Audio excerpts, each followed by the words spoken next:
Alright, so damn near impossible to get this in frame from my reviewing station, but this is the 3-pack Elite Collection of Undertaker, Razor Ramon, and 123 Kid.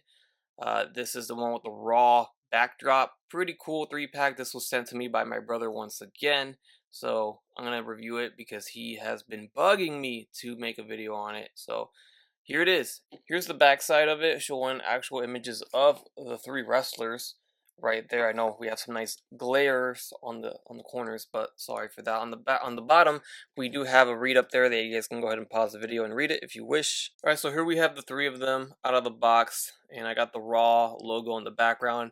I'm actually pretty impressed with the Raw logo. It's not like a piece of cardboard like I thought it would be.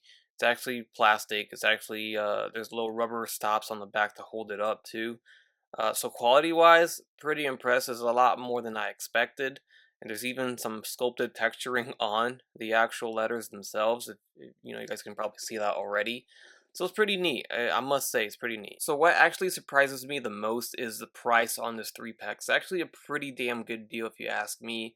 So we have 3 elites. They're not ultimates, but they're elites. They're still pretty damn good figures. And we have the big giant RAW Raw sign as well.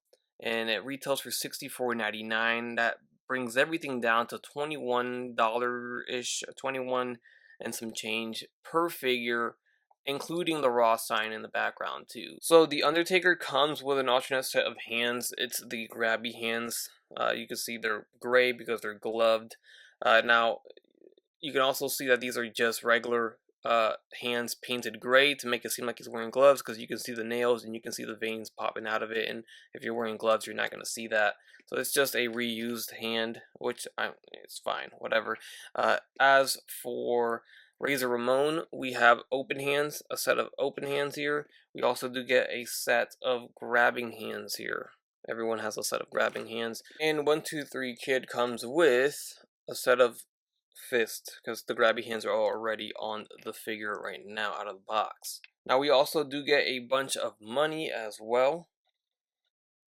Stacks of money, and there's 1, 2, and 3, and 4 in total. And we also do get a money bag. So there you go, it's supposed to be 10 grand in there. If you want, you could put the money inside, or you can put it in their grabby hands so they can grab it. But pretty cool. There you go. It's soft goods and fabric. And speaking of soft goods and fabric, Undertaker comes with a soft goods coat and tie. And I gotta say, it's probably the cheapest material I've ever seen on an action figure. I would have spent maybe 10 bucks more for a quality jacket or coat, 10, 15 bucks more, whatever, for a quality tie and a quality coat, because from far away it looks pretty dope, but from up close it looks silly, especially that tie. It looks ridiculous. That tie looks just so bad. But it's, when you feel it, it's just super thin, and I don't really like how cheap it is. It's crazy cheap, because this Undertaker would have looked so badass if it was done right with a good soft goods fabric coat. Um, yeah, it's a really cool look for him. So unfortunately, he doesn't look great because of that, but you can remove it. So let's go ahead and remove it. You can also remove his hat, and that's how he looks like under the hat. Emo Undertaker right there. So let's see how he looks without it, because he's probably gonna look a lot better without this silly looking coat and tie. And actually, he looks very, very good without it. So you can see here, take his hat off, and there's the Undertaker without it. Of course, this is how he's gonna wrestle anyway, so you're gonna want to remove it to put him in some wrestling maneuvers or poses. But it's cool. We get the pinless elbows, we get the tattoos on the forearms, and the gloves look great. The sleeves look great here, the torn sleeves. Overall, pretty dope looking Undertaker, I must say. Very cool. And Razor Ramon is pretty cool too. We've been getting a lot of Razor Ramones lately. This is the one with the green vest and just overall green attire. He looks pretty cool. Got the nice hair, chest hair detail on his chest and stomach. The gold chain around his neck. This face sculpt has the smiling face. We got the thumbs up here so he can point at himself. Here's the backside. And then lastly, we get the 123 Kid, which is the more underwhelming figure of the set here. He's got a derpy face. His head sculpt super loose on my figure. So again, I hate looseness in Mattel. WWE figures have been coming kind of loose with the ones I've been getting. These two are pretty good. I don't have any loose joints on these guys yet. But this guy right out of the box has a loose head sculpt. But there's the backside, pretty cool paint apps. Definitely the figure I am least excited for out of the set here. Undertaker and Razor Ramon will definitely steal the show, as well as the Raw backdrop. So Undertaker will have hindered movement because of the hair, but he's got a little bit of a gap there, so he can look up a little bit, but just not too much. He doesn't look down much either. Left and right is okay, you know, as much as you can bend around the hair. The hair is pretty pliable, so that's cool. Arms will go forward about that far. They go back down, in and out. It's a little tight. I mean, it could go more, but it seems like mine is super tight, and I don't want to break it. There is a bicep swivel, double jointed elbows with a swivel at the wrist and a hinge. Ab crunch at the torso, waist swivel, legs will kick forward and go back down. You see how that doesn't really stay up, so that could be a problem. I mean, it is a problem, so that kind of sucks. It's very gummy, if that's the term for it. It just bounces back, it rebounds back. It doesn't really stick the pose or stay posed as it should, so I don't like that. We also get a thigh swivel, double jointed knees, boot cut shin swivel, ankle hinge, and an ankle rocker as well at the foot. Up next we have Razor Ramon, and same deal with the hair because of, you know, such long hair. It's going to hinder the movement. He can still look left and right.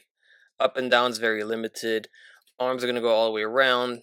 They also go in and out about this far. There's a bicep swivel, double jointed elbows. Does get hindered by the elbow pad. You can slide it down if you wish to get some more movement or range out of that. There's a wrist swivel and hinge, ab crunch, waist swivel. Legs will kick forward. As you can see, this is how it's meant to be because the leg stays. It doesn't bounce back like it did with Undertaker. Legs will also spread that far on Razor, which is pretty nice. Thigh swivel, double jointed knees. There's a boot cut, shin swivel, ankle hinge as tight as can be, and then there is an ankle rocker at the foot. Also, as you can see, he suffers from the arms stuck apart syndrome, illness, action figure illness. I hate that. I really like when figures can rest their arms naturally on their sides like a normal human being.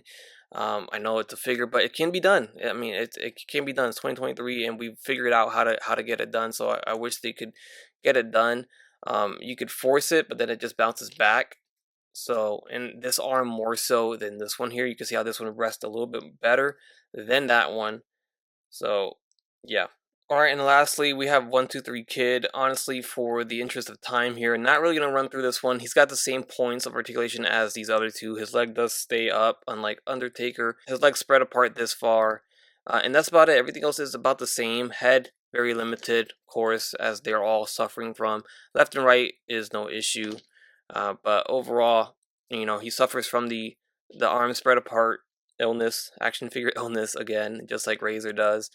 And yeah, it sucks. I can't get him to rest his arms on the side, but that is a trend with all these action figures from Mattel, so I'm already expecting it. So there you have it, guys. That's my review of the WWE Elite Raw 30th Anniversary Collector Box Set, Target exclusive, with 123 Kid, Razor Ramon, and Undertaker. Despite Undertaker having a very cheaply made coat, trench coat, and tie, I think he's still my favorite one of the set. And then I'll have to go with Razor Ramon, of course, leaving 123 Kid as my least favorite. But the Raw sign is just super fun and super cool. And for the price, you really can't go wrong with this box set. So with that said, let me know your thoughts down below. If there's any wrestling fans out there in my channel, hit the like button too. Subscribe if you haven't done so already. And as always, take care, take it easy, and I will catch you on the next one. Bye.